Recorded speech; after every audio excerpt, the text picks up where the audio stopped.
hidup sehat. Memang sakit perut itu biasa kita sehari-hari ya, penyakit sehari-hari. Tapi gimana sih caranya mendeteksi sakit perut di titik-titik tertentu? Nah, ini menarik banget nih, dokter. Nah, sudah hadir kita yang akan membahas dan akan menjelaskan bagaimana mengenali titik nyeri perut.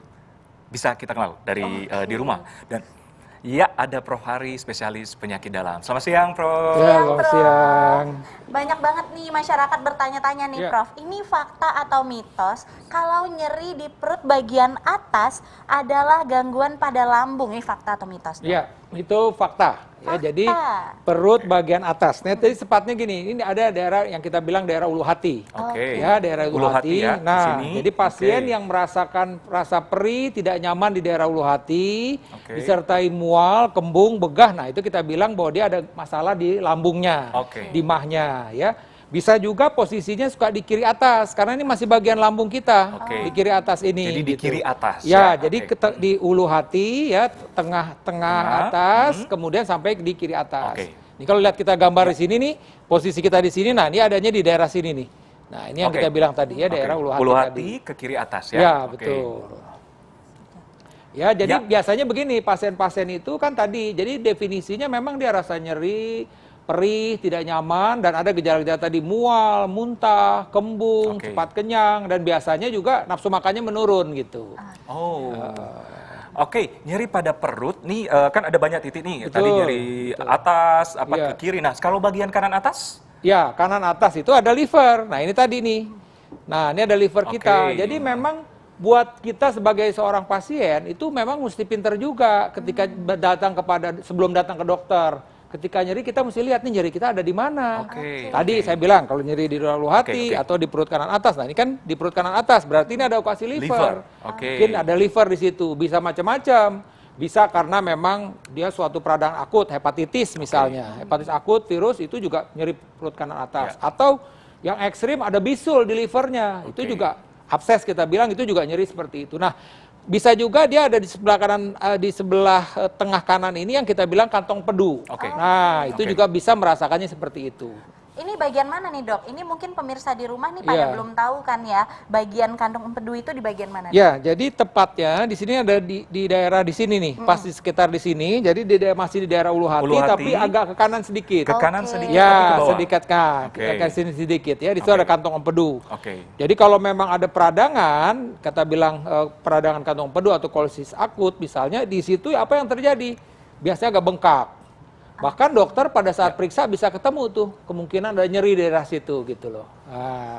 Ya itu yang di daerah kantong empedu, dan kadang-kadang juga pasien-pasien dengan batu kantong empedu. Makanya sering pasien-pasien itu bilang nyeri di daerah ulu hati, dia bilangnya sakit mah. Kemudian dia obatin lah, beli obat macam-macam di mah, tapi ternyata ketika kita USG, ternyata sumbernya itu bukan dari lambungnya, ternyata dari kantong empedunya yang disebabkan oleh batu kantong empedu. Dan pemirsa ingin lebih jelas, Dok, bagaimana cara membedakan? Tadi kan sama tuh nyeri ulu hati karena mah dan karena empedu. Ciri khasnya untuk membedakan yang simpel untuk masyarakat di rumah. Jadi sebenarnya tidak ada gejala yang khas ya. Artinya gini, kalau memang itu gejalanya khas, itu memang kita bisa nilai. Biasanya kalau gejala khas itu, kalau batu kantong empedu nyeri di area ulu hati ke bawah itu nyeri dan tembus empedu, ke belakang. Gangguan empedu ya, Dok?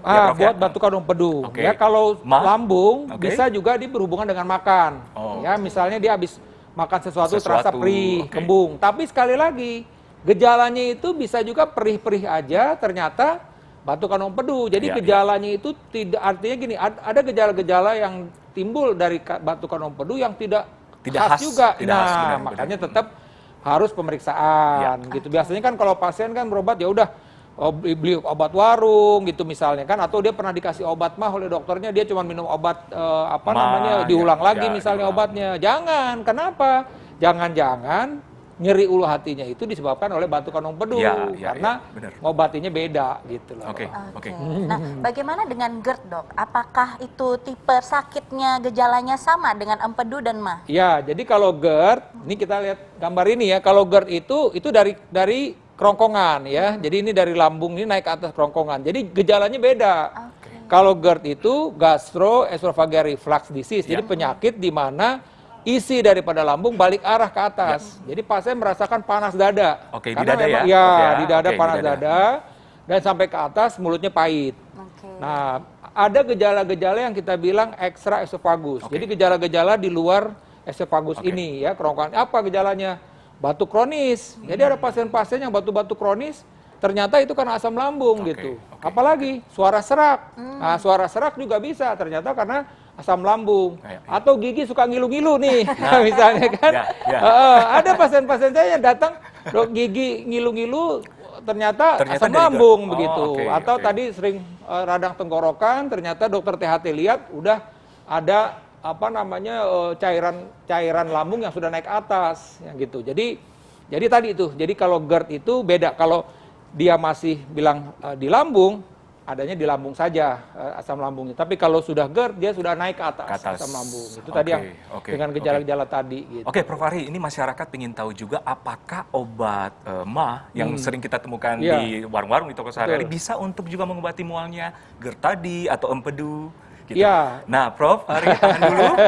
Siap. Oke. Jangan kemana-mana, saat lagi tetap di Hidup Sehat. Oke, pemirsa, masih di Hidup Sehat, kita masih membahas cara mendeteksi titik nyeri perut. Nah, masih bersama Prof. Ari, spesialis penyakit dalam. Kita nyambung tadi, Prof, pertanyaan tadi, ya, Dokter Nisa, mengenai apakah obat MAH bisa dipakai juga untuk nyeri-nyeri yang lain, empedu, GERD, dan sebagainya. Gimana, Prof? Jadi kan kalau kita tahu obat MAH itu macam-macam jenisnya. Ada yang kita bilang kelompok antasida yang dijual di warung itu. Antasida itu sifatnya menetralkan asam lambung. Kemudian obat yang lain adalah obat yang menekan produksi asam lambung. Ya, itu produksi asam lambung seperti ada kelompok yang kita bilang kelompok H2 reseptor blocker, yaitu seperti ranitidin, simetidin, roxatidin gitu. Nah, kemudian satu lagi yang kita bilang penghambat pompa proton yang termasuk kelompok itu omeprazol, lansoprazol, pantoprazol. Biasanya kalau pasien-pasien sakit MAH ini udah familiar nih dengan ini. Dengan nama-nama tadi ya. Nah, nama-nama tadi. Jadi kalau dia memang disebabkan karena kalau ini penyakitnya karena sakit MAH ya, karena asam lambung tinggi di lambung, itu biasanya minum obat seperti tadi, obat antasida itu enakan dia. Nah, begitu juga dengan GERD misalnya, ya lebih enak. Tambah lagi dia mendapat obat anti asam. Tapi kalau problemnya dari kantong empedu, dia tidak akan ada perubahan.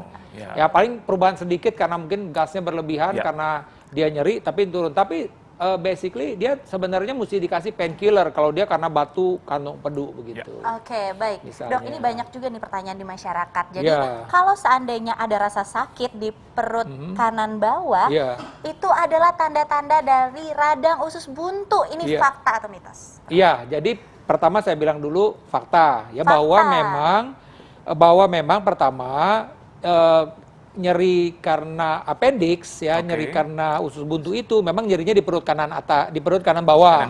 Perut kanan bawah. Tapi yang mesti saya sebutkan, tidak semua, tadi kan pertanyaannya kan tadi Pak tahu betul-betul bahwa appendix itu adanya di perut kanan bawah. Tapi tidak semua nyeri di perut kanan bawah itu disebabkan oleh appendix. Gitu. Kalau usus jadi buntu? jadi usus buntu itu adanya di perut sini nih. Jadi antara usus besar dengan usus halus ya, ini di perbatasan itu di daerah usus besar yang kita bilang cecum itu ada muara dari appendix tadi. Ya, ada muara appendix tadi. Nah, kalau dia meradang ya ini ditekan, nyeri kita tekan kesakitan pasiennya. Nyeri lepas kesakitan. Kita angkat lagi kakinya kesakitan. Itu dalam kondisi akut. Jadi itu yang kita mesti pastikan dulu. Tapi kita tahu nih bahwa di sini juga ada organ usus besar. Jadi bisa juga peradangan usus besar sepertinya itu seperti usus buntu penyebabnya, tapi ternyata bisa usus besar. Nah, kalau kita lihat lagi sebenarnya ada saluran kencing di sini. Jadi bisa juga saluran kencing. Atau kalau kewanitaan biasanya di sini ada kandung telur ya, ovarium kita bilang. Nah, ini juga bisa nyeri. Jadi sekali lagi saya sampaikan bahwa nyeri perut kanan bawah ini tidak selalu dari appendix. Tapi appendix itu memang lokasinya ada di perut kanan bawah. Begitu. Nah, Prof, apakah rasa sakitnya sama dengan mules yang sakit di MAH atau gimana? Pemirsa ingin tahu rasa sakitnya seperti apa, Prof? Kalau untuk usus buntu, usus buntu itu kalau pas, kan usus buntu ini kan suatu infeksi, ya infeksi akut. Jadi pasien tuh biasanya nyerinya hebat, jalan juga sampai begini dia. Jadi nyerinya hebat banget ya? Nyeri hebat banget, yang akut ya. Kemudian juga ada demam. Nah, biasanya pada saat ke rumah sakit, dokter akan melihat ada nyeri tekan tadi, nyeri lepas. Dan dibuktikan lagi pemeriksaan laboratorium. Oke. Sel darah putihnya meningkat. Oke. Kalau normal kan sel darah putih 5.000 sampai 10.000. Mungkin kita temukan dia 15.000, 20.000 misalnya. Jangankan kita tekan, kadang-kadang kalau lagi akut itu disenggol aja udah kesakitan gitu. Oke, baik dok. Nah ini tips nih pemirsa supaya pemirsa tahu. Jadi bagaimana kalau sakit itu kita nggak sembarangan minum obat dok. Jadi tipsnya apa aja nih buat pemirsa? Ya, jadi pertama yang mesti diketahui oleh para pemirsa semua yang ada di rumah ya, pada kesempatan saya sampaikan bahwa prinsipnya adalah kita mesti mengetahui dulu itu nyeri sumbernya dari mana. Artinya gini, secara kasar aja dulu tadi. Ya tadi kalau memang nyeri perut kanan bawah, nyeri hebat tadi, itu jangan-jangan usus buntu, apalagi ada demam, berarti harus segera ke rumah sakit.